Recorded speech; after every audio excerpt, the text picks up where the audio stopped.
Good morning from WKYT News. Hope you're enjoying your weekend. I'm Bill Bryant. Later, we'll be hearing from a University of Kentucky expert about how to lessen the probability that the potential of Zika carrying mosquitoes will invade your home or business. Some tips about that a little bit later on.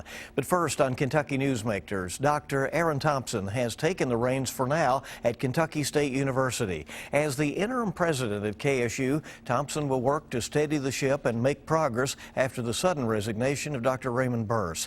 It's a challenging time for higher education across the state. At the governor's request, the legislature continued cuts to colleges and universities that started when the recession hit back in 2008. Dr. Thompson can tell us about the cumulative effect of the cuts over the years, as well as the role he sees for KSU going forward.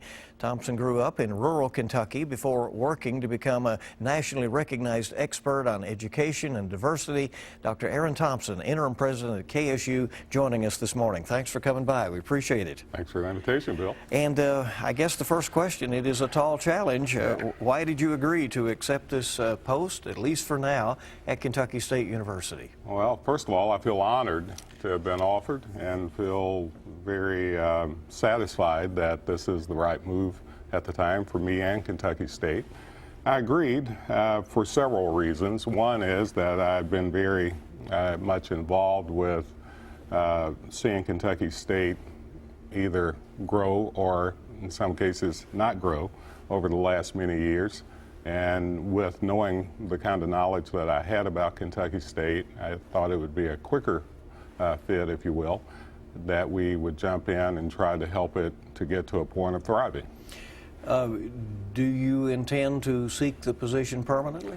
Well, you know, I haven't even got to that point of thinking yet, to be honest with you. I mean, I started earlier this week, and we've been on the ground running from the get-go.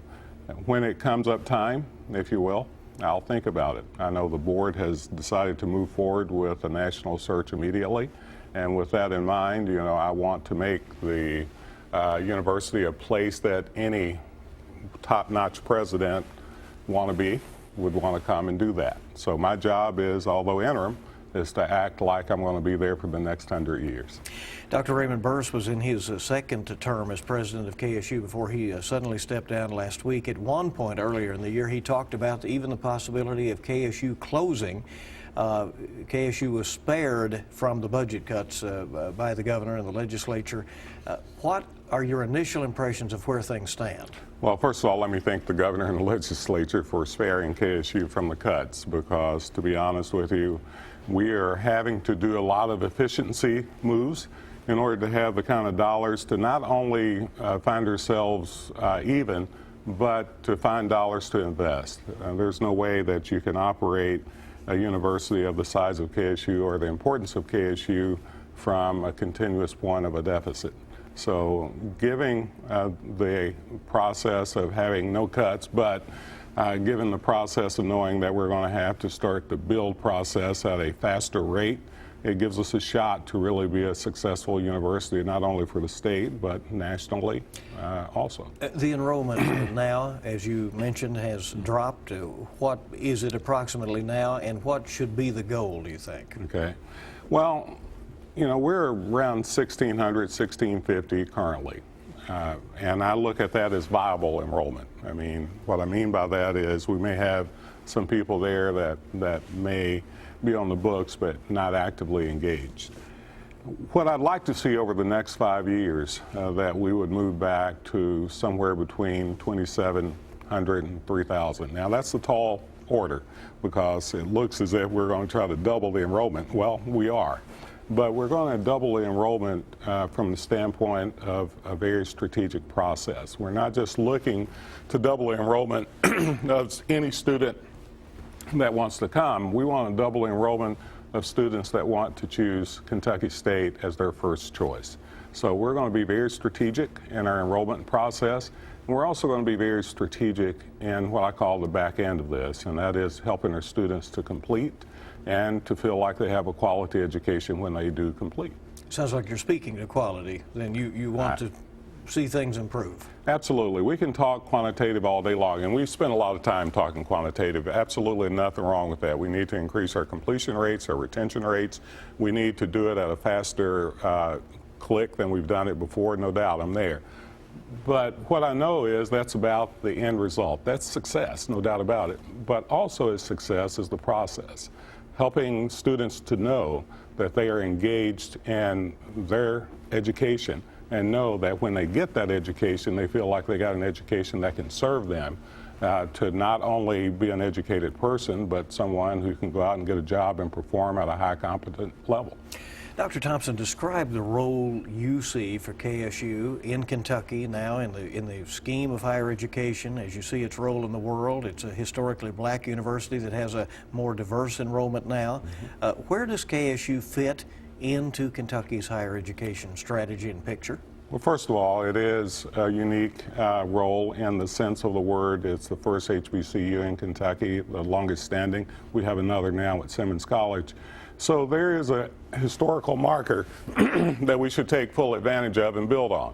However, I call it giving a 21st century look. I mean, when we're looking at students from the standpoint of attracting 100 years ago or 50 years ago, it's different now in this market. So what I plan on doing is to reach out and stay true to the HBCU marker, but also know that we serve a lot of other population groups. I mean, for an example, I call us the state university, and that we're at the state capitol. We can work with state workers. We need to have top-notch professional programs, like our College of Education or School of Education we'll probably move toward. It needs to be focused on really solving some of the, what I call ills of Kentucky. We don't have enough minority teachers. We don't have enough teachers from any background that really knows how to do solid differentiated learning at a high level, that can work on closing gaps, that can do all those other things. Our public administration, public affairs gives us an opportunity to reach out to adult population groups that truly are a need in Kentucky to get back engaged in education. So we'll be looking at a very 21st century strategy in order to build on our historical marker, but also, in fact, be cutting edge for all of Kentucky. Do you see immediately trying to expand offerings, trying to, as you said, you want to grow enrollment, so to make the university more comprehensive, or at this point, is it a time to circle the wagons and pay the bills and focus on the basics? Yes, all of those. First of all, we do have to get what I call the transactional items down.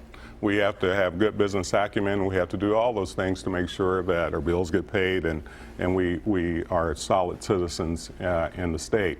However, I mean, you've got to have investment in this process. You can't build or thrive unless you have investment. What I mean by investment is that expanding offerings isn't exactly the way I would put it. I want to look at enhancing those items that we have, but reformulate them and in fact give them a supercharge to go out and really bring students into those positions, into those departments or colleges or schools that would allow those students to have a cutting edge when they go out. While at the same time, I want to make sure that those programs that aren't necessarily serving today's standards, that I do something about that too. So it's really being more effective and more efficient at the same time.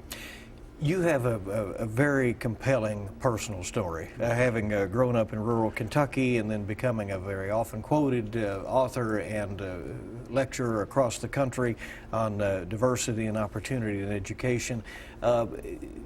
Is it important that students see that opportunity be seized? Well, you know, I tell people, yes, I have a story, but we all have a story. It may not sound like mine. Students need to know how to tell their story. It's about emotional intelligence.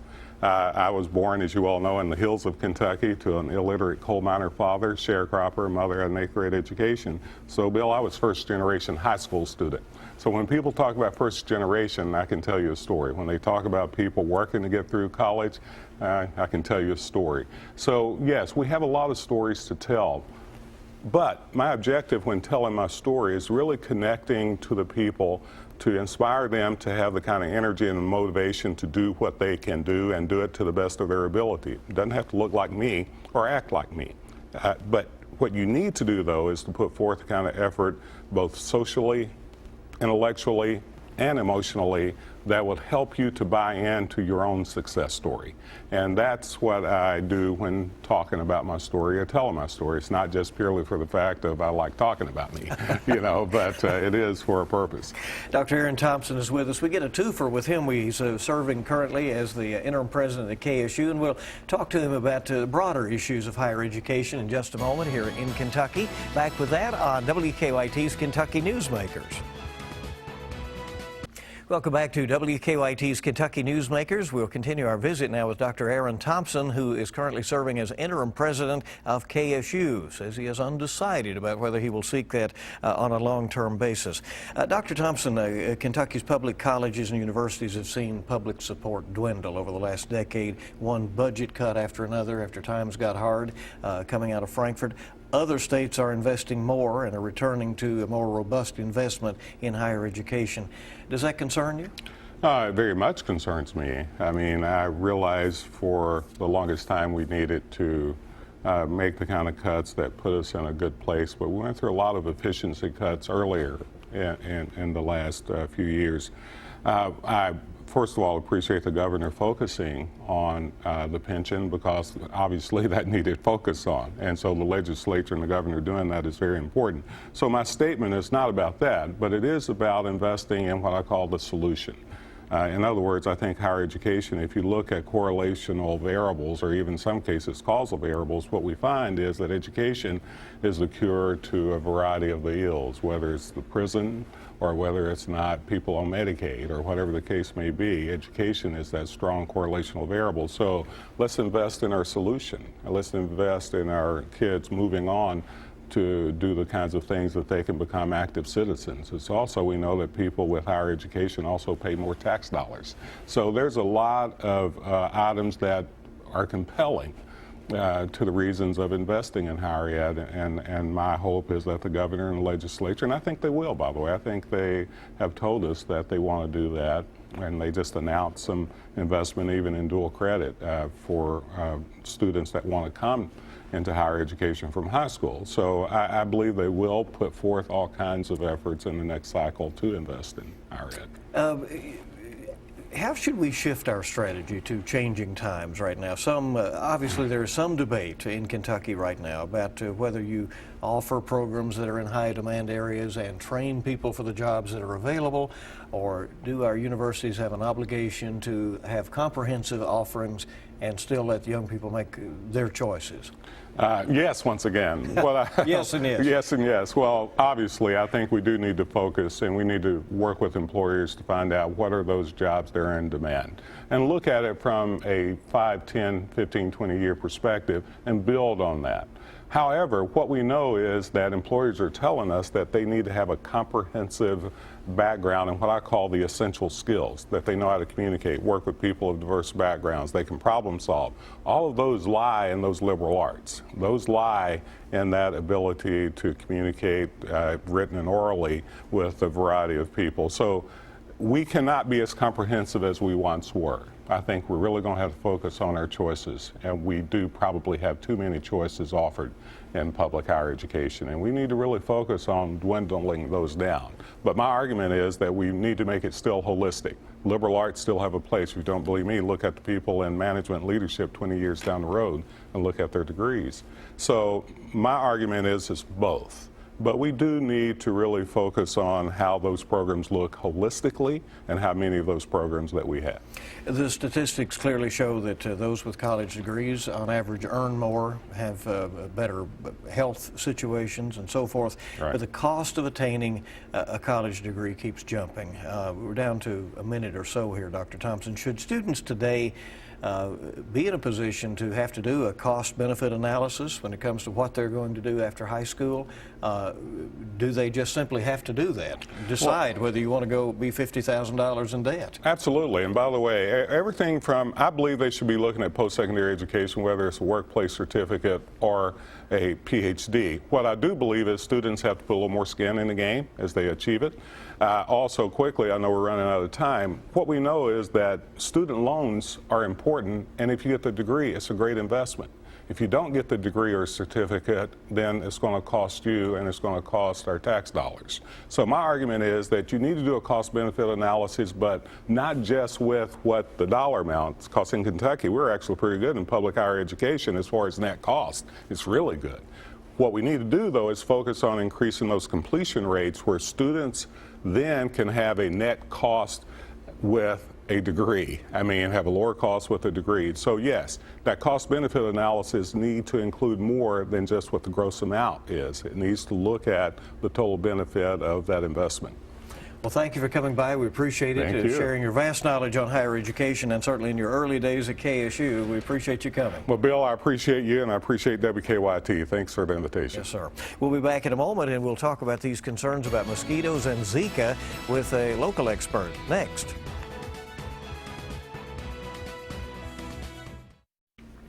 Welcome back to WKYT's Kentucky Newsmakers. We're all keeping a close watch on the Zika virus. The World Health Organization has declared a public health emergency.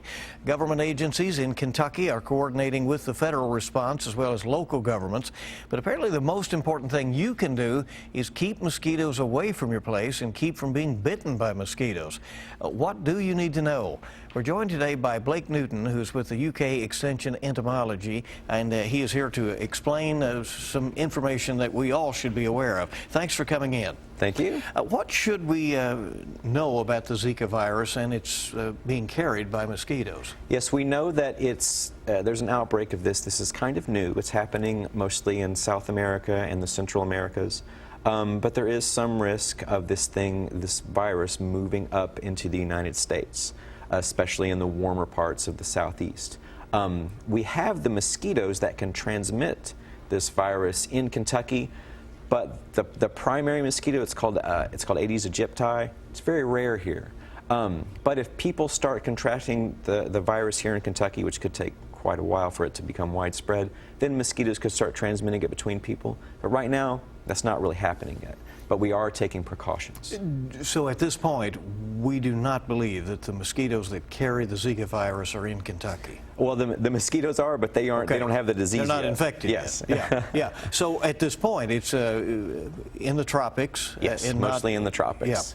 Yeah. And so those who have gotten it in the United States typically have traveled. It's mostly people who've traveled down and brought it back with them. So it is important to try to control the mosquito population. Oh, yeah. And you said this particular type of mosquito likes people to some extent, or seems to. Yeah, it's what we call kind of a weedy species. It's a thing that likes to be around where we've made sort of human habitat. It likes little pockets of standing water that we've created, things like buckets, flower pots, bird feeders, stopped up gutters, stopped up municipal water drainage systems. It can breed in those kind of places. It really isn't breeding in streams and lakes. It doesn't like those kinds of places. It gets eaten by other creatures in those places. It likes a place where there's nothing else living that's only going to be there for a few weeks. So it lives around us, and the more we can take away those little breeding spots for it, the fewer mosquitoes that we can have. And we can actually make an impact in our neighborhoods. And you've said even children can have an effect on yes, you can make it a project. This was actually done a long time ago in different parts of the world. Have kids go out, find places where there's standing water, just dump it out. You can give them a treat for each bucket of water they tip over. You could even make it a school project. You can have kids take pictures of places where there's possible standing water around their homes, and they could be responsible for dumping it out, making sure that it's dry. You could even make it like a science project where they try to predict how many pieces of standing water there might be over certain acreage. They could go in, take pictures of it, control it, and maybe come up with some kind of an average of how many pieces of standing water are going to be in the average person's home.